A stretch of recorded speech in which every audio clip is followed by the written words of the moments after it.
Hi, this is Brian Kelly. And on the phone line with me, I have somebody who is, is a hero of mine. It's Mr. Steve Hall and Shotgun Red. How you doing? Brian, you're making me feel too good with all this stuff, making me feel like a big shot. We're coming up your way. I'm looking forward to it. And when they asked me, they said, what do you think about Shotgun Red being at the Geauga County Fair? And I'm like, dude, you'd make my dream come true. You see, there you go again. You're making me blush on this end of the world. I do surround myself with talented entertainers, though, and if you surround yourself with enough talented people, then nobody realizes you ain't got none.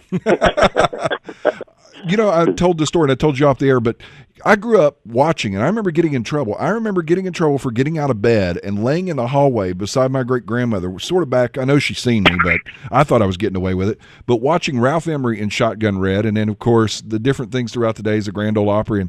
But Shotgun Red was always my favorite. Well, you know, they got a lot of mail.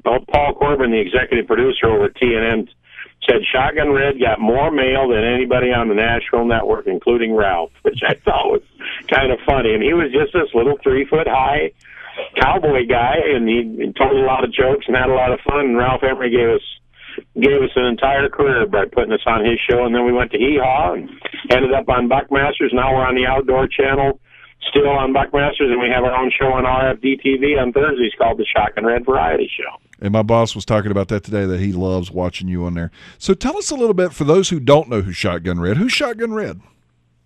Well, Shotgun Red, I bought him. He's just a little fuzzy puppet character. I bought him. He was laying on the back shelf of a pet and hobby store in Brainerd, Minnesota, back in the late 70s. I bought him for $40 during a Crazy Day sale. The store owner's sister had made a few different characters. I wish I'd have bought them all at that time, but I said, what is that? And he said, my sister made him from some Muppet patterns, and I changed him. I put a little cowboy shirt on him and gave him a little cowboy hat and gave him a voice, a name, and an image, and then we named him Shotgun Red and used him in our band as our MC in some of the clubs we played in. Well, then we left and went down and competed in Nashville, Tennessee, because we had won the Battle of the Bands contest up in Minnesota, and we were in the top 50 out of 500 bands. Then they picked 7 bands to go on to the final night at Tennessee Performing Arts Center, and we were in the top 7.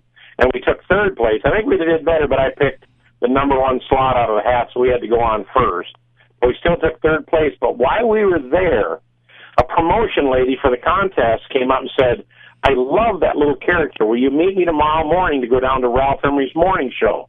He had a local television show there on Channel 4 in Nashville. And we crashed the show. We weren't even invited. And Ralph come running right over there. I was just sitting in the crowd with him looking around, and there was some Cub Scouts there that morning. They were all giggling, and Ralph come over and said, he walked right up to me and Red, but he didn't even look at me. He looked right at Shotgun Red chomping on a cigar, and Ralph Emery says, how does that work? And I thought, it's now or never. So I didn't say anything. But little Shotgun Red looked at him and said, but, you know, I went to that same garage sale. I didn't think anybody'd buy that suit. And this cigar come popping out of his mouth, and he said, Killer, his sidekick Killer. Killer, get that guy's name. Let's put him on the air. He said, what are you doing? And we talked about the Battle of Bands and stuff. And he said, we're starting a new thing called the Nashville Network, TNN, in about 3 weeks. He said, I would like to use him as my sidekick on that television show. And wow, are you kidding me? I mean, a week later, I'm on there with Johnny Cash and John Connolly and Conway Twitty and Loretta Lynn, and I'm Ralph Emery's sidekick, and I'm in the dressing rooms and stuff with all the biggest stars in the business. You talk about a culture shock, but that's where Shotgun Red come from, a little band in northern Minnesota. We used him as our MC, and we ended up on a national television show. Then we started doing Hee Haw and all them other shows, so it's just been crazy. Awesome. And I tell you what, you know, it's amazing to watch it, and it's good comedy. It's the kind that you don't mind taking your family to see. I remember my sister being real little and having her Shotgun Red doll as we went and seen y'all on the riverboat. Well, you know, that is it. We are a family show. You can bring all the kids, grandkids, the whole bunch. But Shotgun Red's really loved by children and of all ages, and it is all family humor. We do no tongue-in-cheek, no off-color humor at all. There's too much good humor out there to have to do that, to do it that well. But I will tell you this. The biggest misconception is that they're going to come see a puppet show. Shotgun Red show is not a puppet show. It's a great show with a puppet. Red comes out during the last fourth of the show and does some stuff and interacts and does comedy and all that. But first, I've got, Pretty Miss Sheila's on drums, and she comes out front and sings. And I've got 2 of the greatest impersonators. You've probably seen them on General Jackson. a blind gentleman by the name of Roger Francis, who does, and by the way, he drives the bus, and he does impressions of about 30 different country music artists, and same thing with Jennifer. She does Patsy Cline, Loretta Lynn, Anne Murray, Brenda Lee, all the legends. Now, if you like the new country, that's great, but you're not going to see a bunch of people up there with dirty jeans and T-shirts and singing rock and roll and talking about my truck and getting drunk and down the river. That's not what we're about. We do impressions of Conway Twitty, Willie Nelson, Johnny Cash, Freddie Fender, all the legends in our show with two great impersonators. I do a few impersonations myself. Bring out Shotgun Red, and you're going to see the whole thing up there at the fair. And the neat thing about it, you're going to be at the Great Geauga County Fair, and the best price is how much is it to come in and see your show?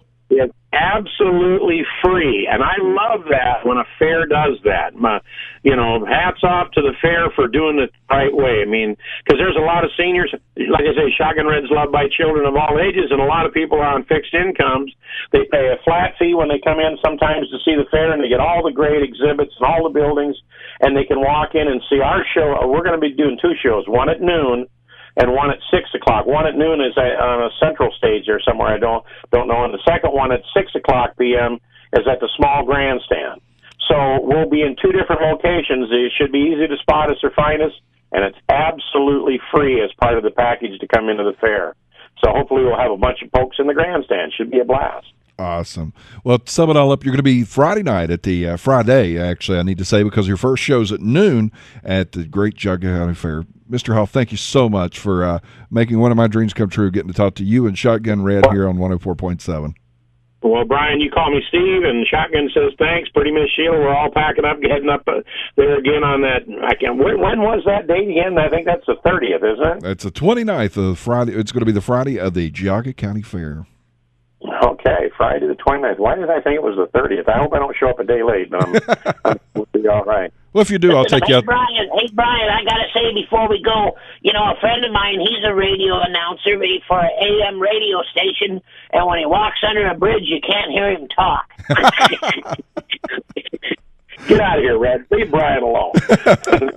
Awesome. Well, thanks a lot, Brian, for all the pats on the back. You make us feel like a big shot here in Nashville. So awesome. Look forward to bringing you on stage coming up here on the 29th at the Great Geauga County Fair. All right. We'll look forward to seeing you. Don't forget, folks, Brian Kelly's going to be there, too, so it's going to be awesome.